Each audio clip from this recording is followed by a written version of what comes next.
What's up, beautiful brown sugar queens, vanilla swirls, okay, all the beautiful queens out there. How you doing today? My name is Brittany Jones, and I want to welcome you back to this series called Tips on How to Win at Sex. Listen, I'm all over the place, but it's all good because I'm excited for today. This is my 10th tip in this series, okay? And I got so much more to share. I'm trying to figure out what I'm gonna do with this series. Should I keep going? Do you love the tips? I'm gonna work it out. But today is a tip that I wholeheartedly believe, that it is the tips of all tips. The tip of all tips, okay? Because this is a tip that's going to really show you. It's going to show you your own heart and who you're really devoted to in life. Okay, last week, tip number 9, we talked about staying in the open. And one of the ways to do that, or the truth that I brought out in that tip, was talking about how God always gives us a way out of sin, an escape. Okay, I want you to keep that in mind as we're talking about today's tip, because I think today you're going to be a little triggered. You're going to be challenged. And I'm just going to get right into it. Today's tip is, girl, stop living with your boyfriend. Listen, I know. I know.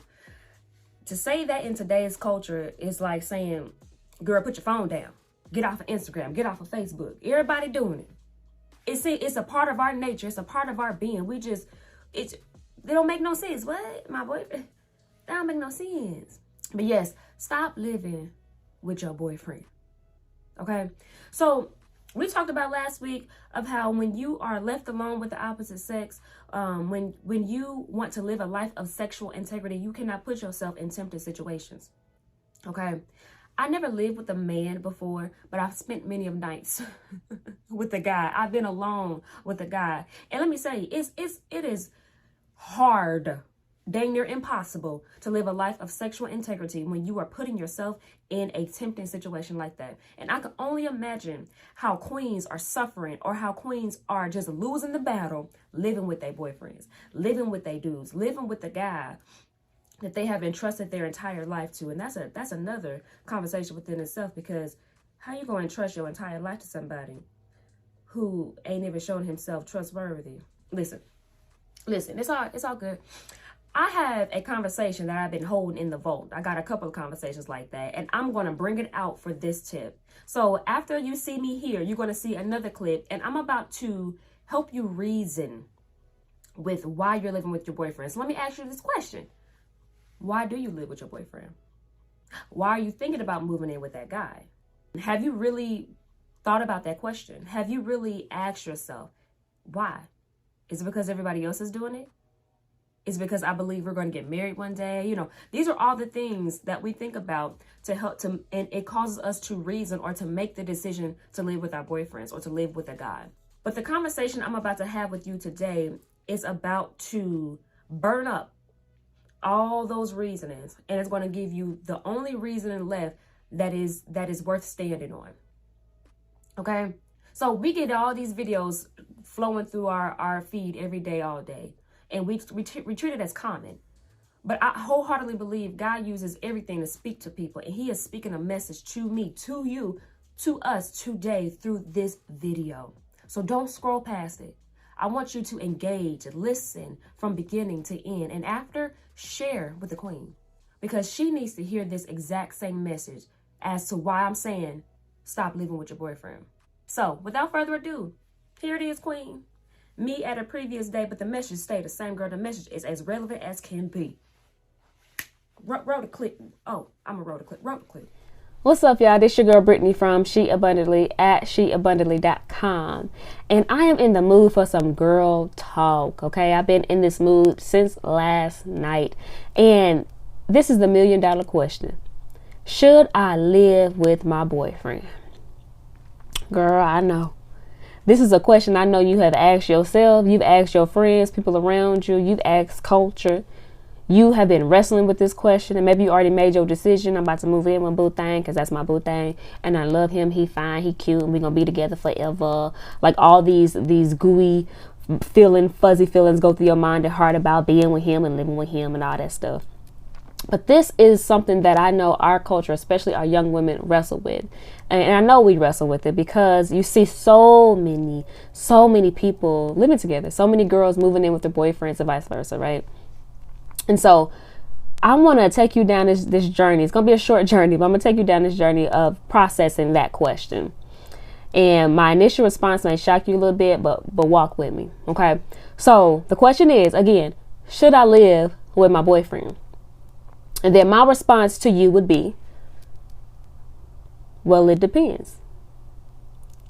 It depends on your goals. It depends on your motive, what you want to do. Because when you think about living with your boyfriend, or, you know, maybe one of the main reasons that people decide to live together is to save money, to help pay bills, right? Of course, you like them, you love them, whatever. You feel like you're going to be with them for a long time. But it's like, yeah, we might as well, you know, so we don't have to drive back and forth to two different places. And so we can save money. It's expensive. I live out here in these main streets of Illinois. Okay. It's expensive, right? So I get it. It's a rational thought process. Like, well, it makes sense to move in. It makes sense to just bring everything we have and come together. And so we don't have to go our separate ways. We can just be with each other, right? But think about it like this. If all you want to do is just save money, do what you want to do. Or if all you want to do and moving in together is so y'all can be laid up and have sex and you know, fulfill your fleshly desires in the moment, do what you want to do. If your goal is just to grab a hold of him to make it seem like he's yours and nobody else's, out of fear, out of an insecurity, out of just not knowing the proper way of pursuing a relationship, then okay, do what you want to do. But if those are your goals, if that is the main reason why you're deciding to live with your boyfriend, let me just say your goal or your standard is really low. Because reality is, we as humans, we as young women and young men, we are called to do something so much greater than to save money, than to be laid up with some dude, laid up with our boo, than to look cute on Instagram or to decorate the place and, you know, make it feel cozy and at home with a man, you know. We are called to do something so much greater than that, which is to make God known. Well, how in the world what that got to do with me living with my boyfriend? Making God known. I do make him known. I post my scriptures on my social media. I go to church. I do all kind of stuff. What you talking about? I'm a Christian. You know what I'm saying? It is what it is. I know what I'm doing. Yeah, those are all the thoughts that come through our mind, all of our emotions that come up, you know, when our desires are being challenged. But our purpose is to make God known.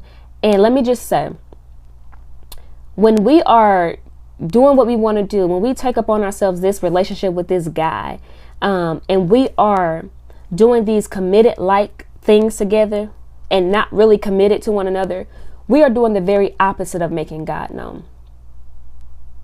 In fact, we are shielding God's true love and true heart, not only from ourselves, but from the people around us who we are influencing when we make this decision to live with our boyfriends.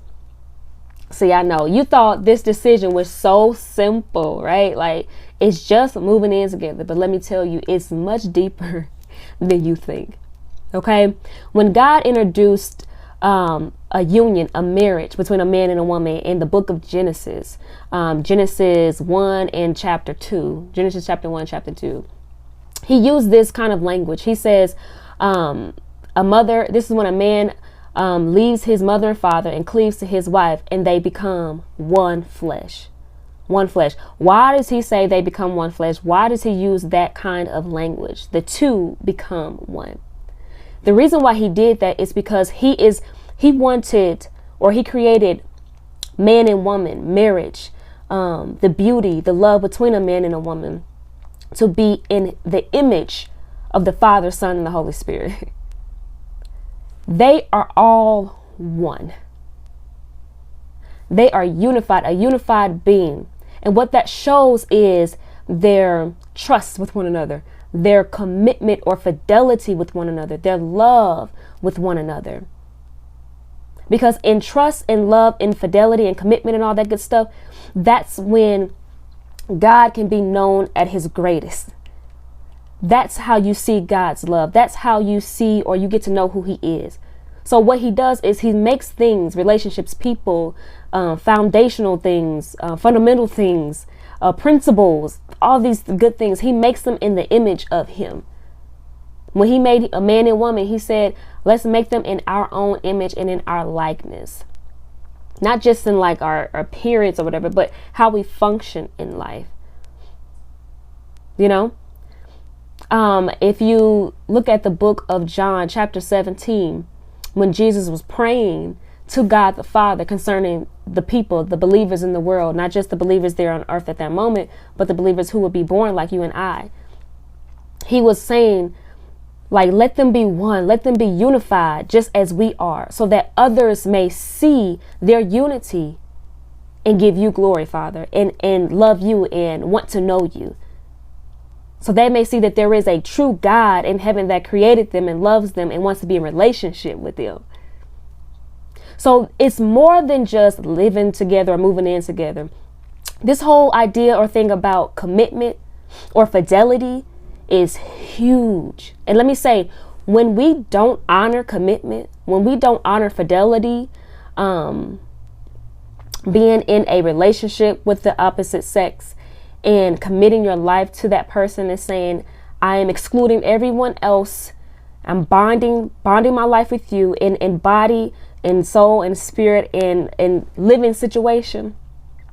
When we don't do that, when we don't honor commitment, we are literally saying that God's love or God's commitment or fidelity is not worth it. We are literally shielding God's love, God's heart from ourselves and from those around us. Does this make sense? And y'all, that is so dangerous, to take commitment and trash it, or to say it ain't worth it. I ain't got to do all that. We don't have to really commit our lives to one another to get the benefits of committed like relationships. We ain't got to do that. When we live our life like that, it's so dangerous, because what we're essentially telling ourselves, what we're essentially telling the people around us, especially children around us who are watching us, is that fidelity,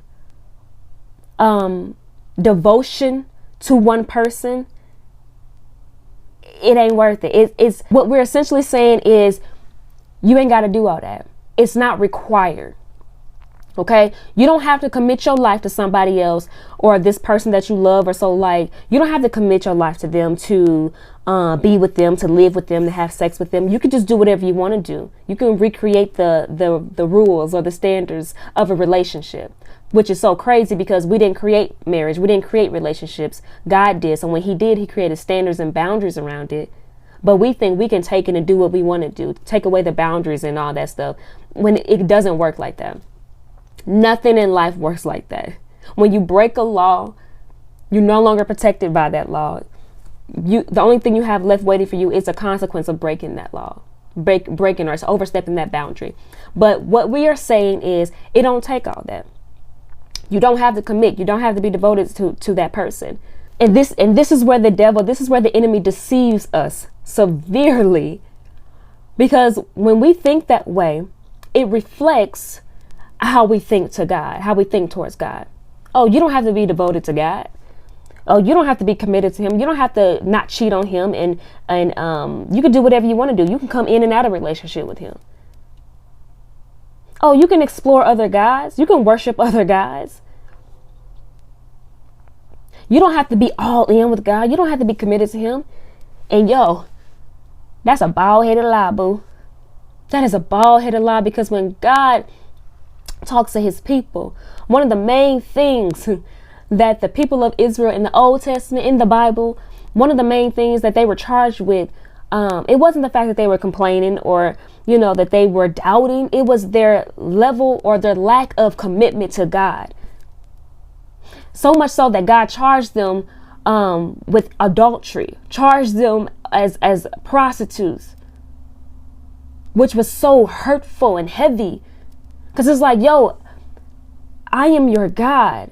Serve me only. I will provide for you. I will make sure that you are taken care of. Trust me with your entire life. That's what commitment really is. To entrust your life, your entire life to somebody, to that one person. You cannot worship more than one God at all. Because if you could, you wouldn't be in a committed relationship. You would be a polygamous person, a person who is incapable or not capable of, or not say not capable, but you're not choosing to commit. And that is not how God operates. That's not how he operates with his children. And it's crazy because a lot of people think that I can do whatever I want to do, or I can be in this relationship with God and cheat on him and go other places. What real relationship do you know to where that works in real life? What relationship do you know where that happens? You are in and out of the relationship, cheating on this person. You know that hurts the other person. You know there's nothing good that's going to come from that. Nothing but heartache, pain, turmoil. You know, you're hurting that person. You're not loving that person. You're abusing that person. Our hearts don't even work like that. When we're cheated on, when we're, lied to, it hurts severely and our trust is broken. Why do you think we feel that way? Why do you think we are we are wired like that? It's because we have the heart of God. He said, make mankind in our image and our likeness. It shows you the fidelity, or it shows you the level of commitment that God is requiring from us to him. Does that make sense? So the question is, should I live with my boyfriend? And I would answer, do you want to make God known? Do you want commitment? Do you want to reflect God's love for people, his people? When God's love is made known, it's shown through his level of commitment to us. Meaning he's our God and we are his, and he ain't going nowhere. He ain't cheating on us. You know what I'm saying? We are literally one with him. We can trust our entire life to him, to know that he'll never leave us. He'll never forsake us. He'll provide for us. He's there with us forever. Should I live with my boyfriend? If you want to make God known, if you want his fidelity, his love, his characteristics to be known in your life, then I would say no. Don't do that, because that's not making God known. That's actually showing the opposite. That's what you're doing when you do that, is you are lying. You are cheating. You are robbing. You're stealing. Why are you doing all that? All that in this one act? Yeah. Because you're doing acts with this guy that you didn't do with your heart, with your actual life. You are doing these committed like things together, living together, having sex, that you didn't do with your heart to him. Does that make sense? You're saying, yeah, I'm with you. Yeah, we together. But you didn't make that commitment to him. You didn't make that stance known with your heart. So essentially what you're doing is you're lying to him. Every time you lay down with this dude, every time you come home to him and lay down in the bed together, you're doing with your life, you're doing these acts with your life that you didn't do with your heart or before God. So what you're doing is you're illegally with this person. You're taking this person on as yours who's not really yours. Marriage is not just a piece of paper. It is a stance. It is an act of declaration of fidelity, of commitment to that person before God and before others. That's not something to take lightly. We're causing people to be led astray, to walk away from God, to walk away from his love and his commitment, which are the very things that we need. We're doing the opposite. We are preventing ourselves from being able to be committed. Because I don't know if you know, when you practice lying your whole life, it's harder to tell the truth. You create a habit of lying, of infidelity. You create a habit. And when you lie, you are literally breaking down hearts, creating hard hearts. This is why a lot of our kids, a lot of people don't believe in love. They don't believe in marriage. Why? Because they were never given a healthy view of a relationship, a woman and man committed to one another. They were never given a healthy view of motherhood, fatherhood, and it hardens the heart. People don't think that it takes all that. People don't think that it's something that's necessary, something that you need. People can't see God. This is why it's so important to follow God's word and God's truth, because it makes it easier. When people can see God in you as another human being, it makes it easier to see him. It draws them, turns their heart towards him. But when you do the very opposite, when you decide to lie, cheat, steal, it turns people away from God. I don't want your love. I don't want your commitment.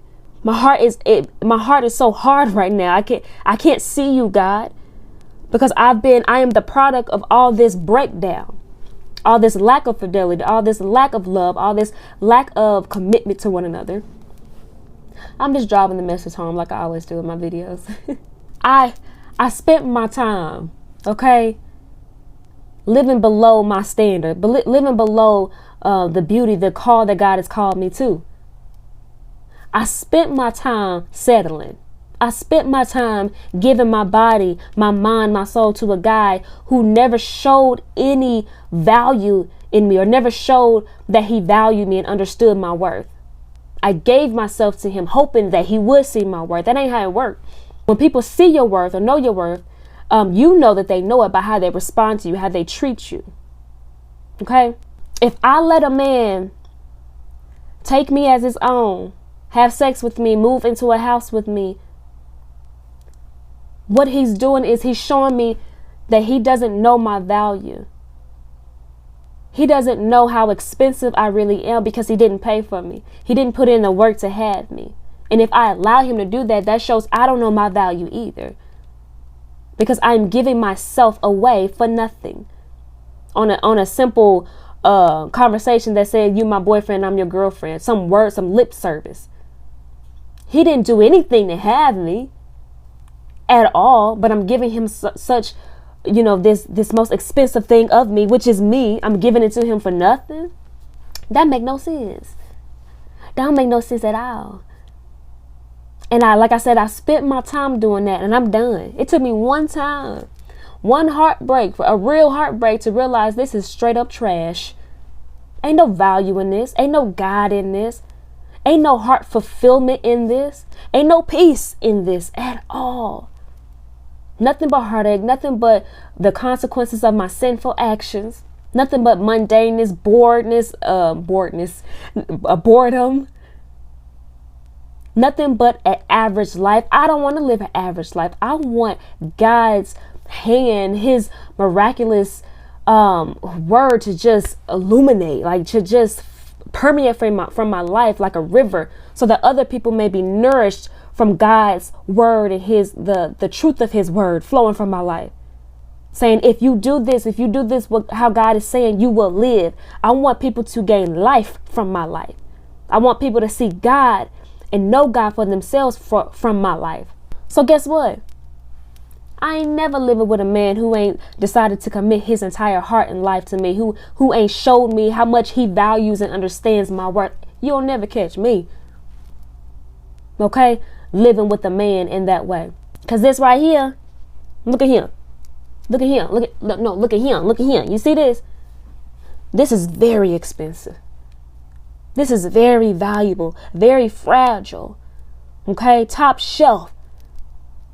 You don't just walk up and touch it. You marvel at this. You look at it, you look back at God, and you look at it, and you look back at God, and you question, you ponder, oh my goodness, God, how could you have created such a beautiful creation like this woman? How? I can't just touch it. I can't just walk up to her, do whatever I want to do. I got to take care of this. I got to show her I know her worth. I got to show her that I understand how much you put inside of her. For me to allow a man to just come and have sex with me, move me in a house, that he ain't committed, that he ain't did nothing, that he ain't committed to me in with, where there is no foundation, no security, no fidelity. For me to let a man do that, that's not only an insult to me, but an insult to my creator. Insult. God, you did all this. You put all this inside of me. And I'm going to just let somebody just come and have me whenever, however he won't. That's a slap in God's face. I put too much in you, daughter. And here's the thing. God would never tell one of his sons or a man to do that to a woman. He would never tell him to do that to you. A man who's led after God's own heart, he will honor commitment first, more than anything, because that's the heart that God has, which is commitment, which is fidelity to his people. And if a husband is called to be like the groom, like Christ, and we are called to be the wife like the church, think about that. He's called to commit to us, to love us. He would never undermine the one who's giving him instruction on how to love the bride. He would never do that. So for a man to approach me in that way, that lets me know you don't really understand the love of God. You don't really understand his instruction to you as a man, because God instructs men to make women wives, not live-in girlfriends, not baby mamas, but wives, because that's where the most fruit comes out of. Commitment, that's where it's most fruitful. That's where God can say, yes, I can pour into this. I can bless this. Be fruitful and multiply. Make more of me. Make more of God worshipers, just like you guys are. Make more people who are committed to commitment, who are not liars and cheaters. You can't have a relationship with God not being committed to him. You can't have a relationship with God lying and cheating. So I've been taking this time to deal with the liar inside of me, to deal with my own infidelities, because I want a healthy relationship with my Godfather, and I want a healthy relationship with a man, with a husband one day. But I can't do that if I'm practicing living a lie, if I'm practicing lying right now. If I'm saying I'm committed to you, but I'm not really committed to you, that's a lying, boo. And I got one more thing to say. For those who are thinking, well, shoot, God know my heart. You know, that's a common excuse. God know my heart. I know this thing that God is telling me to do, but I'm doing the very opposite, and God know my heart. Let me just say this. Ooh, that's a dangerous idea. That's a dangerous approach to a holy God. Think about it. Think about your mama and your daddy. For you to know what your mama or your daddy told you to do, and you do the very opposite and just say, well, they'll be all right. Don't worry, they'll forgive me. They're so gracious and merciful. That's a slap in their face. That is a total dishonoring of their authority, of their word. Would you do that to your real parents? Would you dishonor them in that way? I told you, my daughter or son, I told you, this is what I require of you. This is what I want you to do. This is what is fulfilling to your own heart. And you say, yeah, I heard you, but I know I'm going to do what I want to do, but you'll forgive me. What if your children did that to you? What if your children disregarded your instruction like that? How would you feel? That wouldn't go over too well, right? I know it wouldn't. Now, why you think God ain't as authoritative? Why do you think he's less authoritative, shall I say? Why do you think he won't feel a certain way, feel anger, or feel disheartened or hurt that their child doesn't trust them, that their child doesn't take his word serious? To have that kind of approach to a holy God, oh my goodness, that's a scary approach. That's a dangerous stance of heart. How do I know? Because I'm one of those hard-headed girls.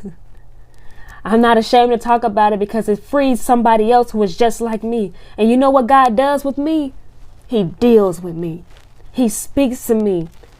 And he says, don't come to me like that. If I'm telling you to do this, it's because I mean it. It's because it is what's best for you, and it is what's best for other people. And I need not only you, but the people around you to see me. Don't you hinder my people. Don't come to me with a heart like that. Don't disregard my word like that, my daughter. I mean business. I love you. I'm full of grace, but I'm also full of justice. I don't want to stand before God. Here's the thing. From what he's telling me and I'm on earth, it softens my heart, and it makes me want to love him even more. It makes me want to be obedient to him even more, because he is such a good father, because he's telling me something good, because his track record with me has never been to hurt me. He's never hurt me, ever. And for him to say I'm disappointed or that's not what I'm telling you to do, don't you do that, my daughter. That reprimanded behavior, that's real. He ain't playing. Listen, let me say this. It's one thing to know God's word, to do what he's telling you to do. Like, you're going to have a general idea of his response. You know what I'm saying? You're going to know that it is a my good and faithful servant, welcome in. Or on the other hand, it's one thing to just say, forget it. I don't care what you say. Don't care. You're going to know his response. Depart from me. I don't know. You're going to know that you're not going to get a good, healthy response from your father. But in the middle, to know what he says.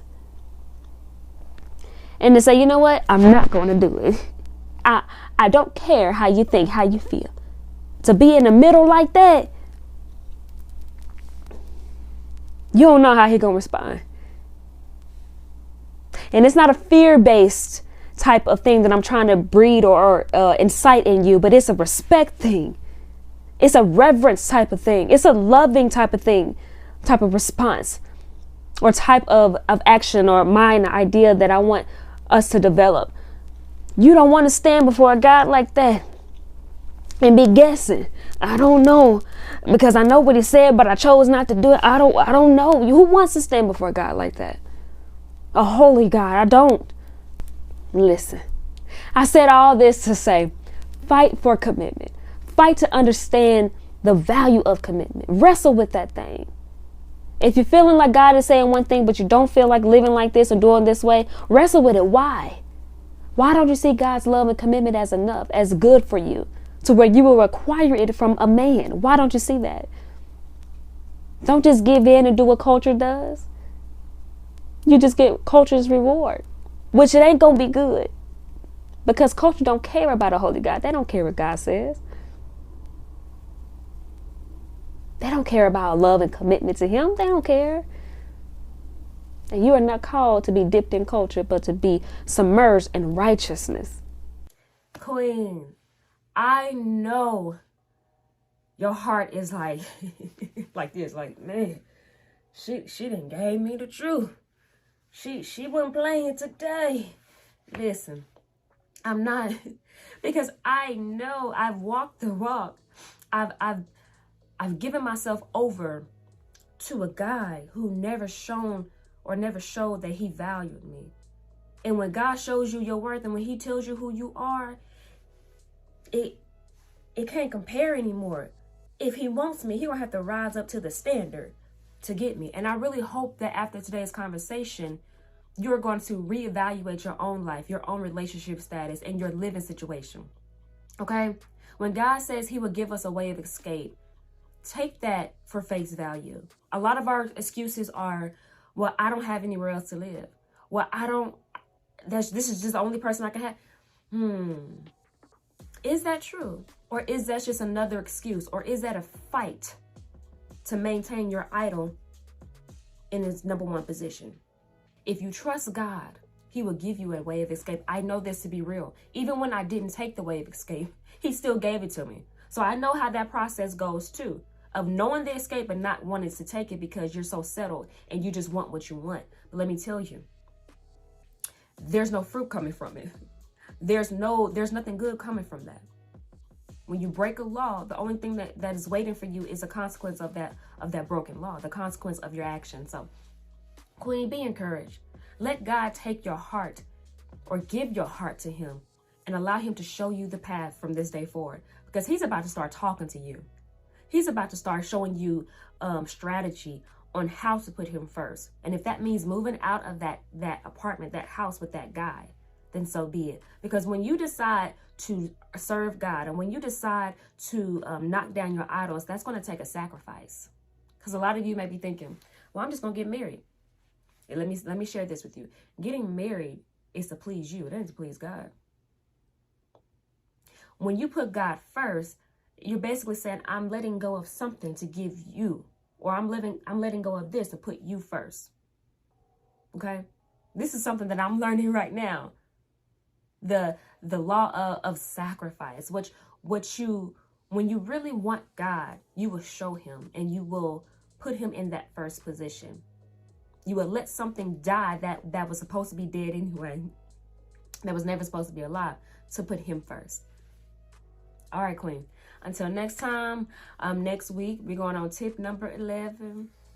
Listen, it's real out here. I hope you come back. I hope you are encouraged, and share this series with another queen. She needs to hear this, because she's living in the same culture like you and I are living in, and she needs help too. All right, I'm on Instagram. I'm on Facebook. I'm on YouTube. If you have not subscribed to the YouTube channel, what you waiting on? Stop that playing. Stop that playing. You need these notifications to be ringing so you can get it, because these tips are saving people's lives, okay? Put them in the vault so you can take them out every time you need them, whenever you need them. Stop that playing, girl. Until next time.